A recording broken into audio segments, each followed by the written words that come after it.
grande notícia no mundo das criptomoedas e é muito mais provável, com base em novas informações, que a aprovação de um ETF de Bitcoin poderá acontecer. Yeah, it's going to get approved. We actually think, we're partnered with Invesco on an application. We think it happens this year in 2023. E apenas entenda que o presidente da SEC, Gary Gensler, fez um comentário público. Vou compartilhar com você o clipe completo. Mas por que algo assim importa para você?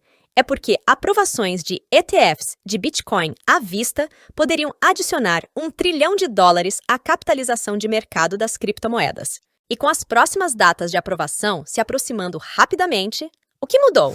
Mike, people are going to say he's talking his book, he owns a lot of Bitcoin, he wants this to happen, obviously. What would you pinpoint and specifically suggest that you're seeing around the approval process that is somehow different today than it was a year ago, than it was 2 or 3 years ago?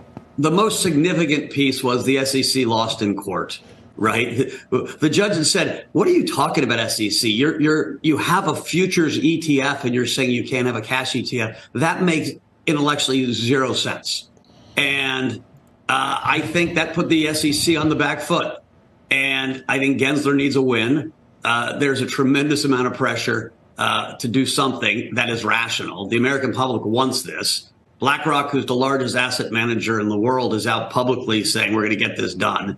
And it's, I can't talk specific about conversations our guys are having, and that's on the Invesco side. But talking to all the other people, it just feels like the dialogue with the SEC is all heading in the right direction. Então, sim, a SEC sofreu uma grande derrota contra a Grayscale nos tribunais.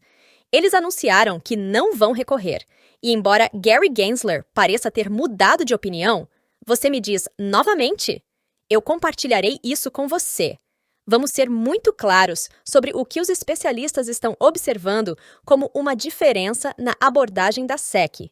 But when you say the dialogue with the SEC, have you seen a shift, a fundamental shift in the way the SEC, anecdotally I imagine, would have to be the only way you'd know this, has changed the approach to thinking about this in light of that lawsuit, which is to say, Lena Khan has lost lawsuits before, in her agency at the FTC. That hasn't shifted the way she thinks about antitrust regulation in the United States. Yeah, just the public filings back and forth and the comments that you're reading online of people's comments are much more constructive, and when you go to the comment period, what they're asking about all seems much more specific than general.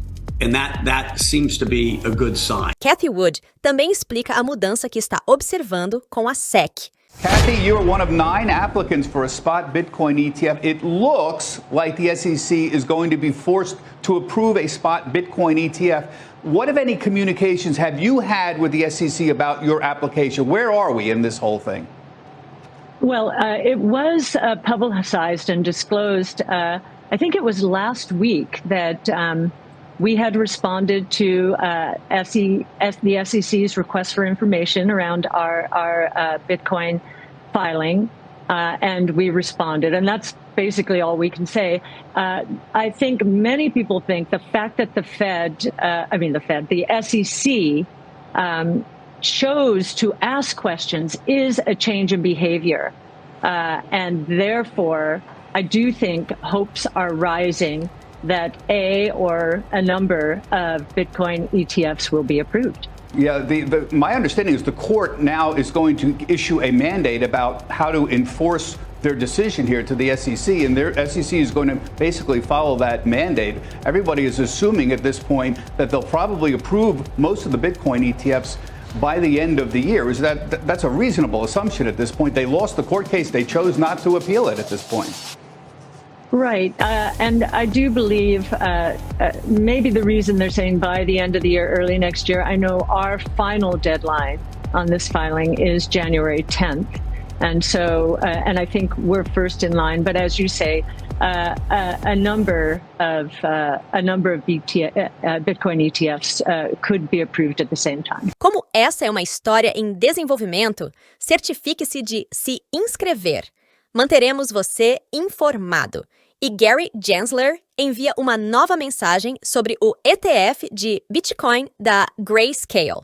Aqui está a mensagem mais recente de Gary Gensler, quando questionado sobre um ETF de Bitcoin à vista. Something else that happened last week, or rather didn't happen, was the SEC acting to appeal a court ruling from August in the Grayscale case. Grayscale, of course, trying to convert GBTC into a spot ETF. I know you can't comment on ongoing litigation, but should we still be considering that ongoing litigation given that lack of appeal at this point? And if not, what happens next? Wait, didn't you just say that you knew I wasn't going to comment on the litigation? But let me just say... But is it still ongoing since you didn't appeal? We didn't appeal last Friday. I think that's accurate. So you could still in the future in another form. But what we have in front of us, just so that the viewing public understands, we have not one, but multiple, I think it's 8 or 10 filings that the staff and ultimately the commission is considering for what's called exchange-traded products, for Bitcoin to be in a security. So the Bitcoin would be held, and then there'd be something called an exchange-traded product, and that would trade on various stock exchanges. And those filings are in front of us.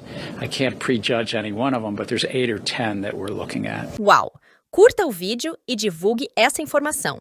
Para mim, esta é a conversa mais calorosa e aberta que já vi de Gary, quando se trata de ETFs de Bitcoin à vista. E olhando para onde estamos hoje, as próximas 3 aprovações seriam em meados de novembro. Honestamente, essas 3 não são os grandes nomes. Seriam Grayscale, ARK, Bitwise, AY Shares, VanEck, WisdomTree, Invesco e BlackRock. É claro, esses têm a melhor chance, na minha opinião, e muitas dessas aprovações estão previstas para meados de janeiro, conforme explica a CoinDesk TV. BlackRock, JP Morgan, Barclays, Fidelity, Franklin Templeton. The significance of those names is pretty large, and there are all the firms that have been mentioned alongside crypto headlines in the past week or blockchain. And you compare that to 12 to 18 months ago, and the names that consume crypto headlines are all now bankrupt. So this is what I would consider a new leaf being turned over. And given the SEC chose not to appeal the Grayscale district court loss last Friday, this upcoming Friday on the 20th, that mandate will be released, basically putting the ruling into effect. And so, Fink and all these other kind of top Wall Street firms would not be voicing these public opinions if the SEC were going to deny their ETF applications. BlackRock and Fidelity, they just don't put the reputation on the line like that. Agora, eu também preciso mencionar as últimas notícias sobre altcoins. Este canal mantém você atualizado tanto sobre o Bitcoin quanto sobre as altcoins. A Polygon acabou de propor um conselho para a governança descentralizada, composto por 13 membros. Este comitê consistirá de 13 pessoas, incluindo representantes da Coinbase e da Ethereum Foundation, com o objetivo de reunir líderes de toda a comunidade criptográfica na Polygon. O que isso significa para você é que essa proposta, conhecida como PIP29, será responsável por mudanças limitadas e focadas no tempo em contratos inteligentes do sistema implementados no Ethereum, tanto para protocolos existentes quanto futuros na Polygon. Isso significa que o Conselho terá influência sobre atualizações futuras e também executará o processo liderado pela comunidade para iniciar atualizações futuras, incluindo aquelas propostas na fase Frontier do Polygon 2.0. Não se esqueça de se inscrever e até o próximo vídeo.